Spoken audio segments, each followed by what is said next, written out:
Police દ્વારા અને ગૌ રક્ષકો દ્વારા અદ્ભુત થઈ રહી છે।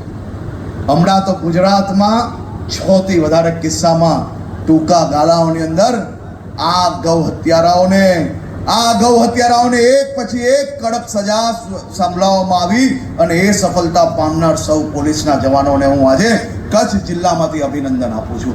સાથે સાથે ક્યારેય કોઈ સામાન્ય નાગરિકોએ વિચાર્યું હશે કે પોલીસ ગૌ હત્યા થતી તો રોકે, આપણી સૌનું આસ્થાનું કેન્દ્ર ગાય માતાને પૂજે, પરંતુ ક્યારેય કોઈ એવી કલ્પના કરેલી કે પોલીસ દ્વારા ગૌશાલાનું નિર્માણ થાય અને ગૌ માતાની સેવા થાય? આવા દ્રશ્ય ક્યારેય ગુજરાતમાં નહીં પરંતુ દેશની કોઈ પોલીસમાં જોવા નહીં મળ્યા હોય એવા દ્રશ્ય આજે ઊભું કરનાર કચ્છ જિલ્લા પોલીસના વડા રેન્જ આઈજી અને આપ સૌને ખૂબ ખૂબ અભિનંદન આપું છું। ગૌશાલા ખોલવા પૂરતું જ નહીં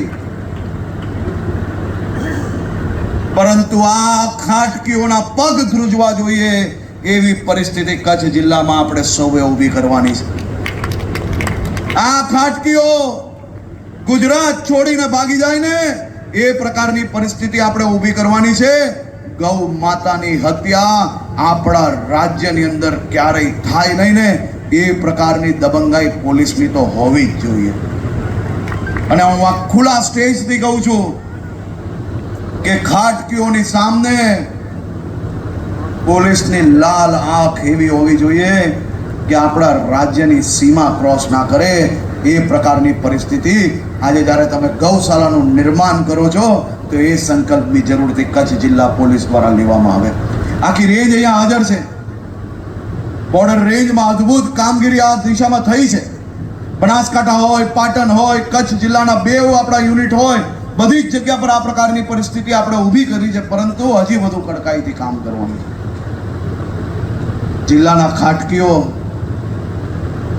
કલાકોમાં ભાગી જાય ને એ પ્રકારની તમને સૌને શુભકામનાઓ આપું છું। પોલીસ સ્ટેશનો દ્વારા એક પછી એક કોમ્બિંગ કરવી પડે, રેડ કરવી પડે, કડકમાં કડક પગલાં ભરવા પડે।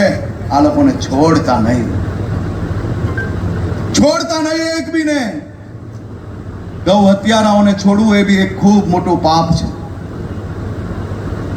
નાનામાં નાનો કિસ્સો ધ્યાનમાં આવે અને ક્યારેય લાઇટલી ના લેવો જોઈએ, એની ઉપર ગંભીરતાપૂર્વક કામગીરી કરવી જોઈએ। સરહદી રેન્જમાં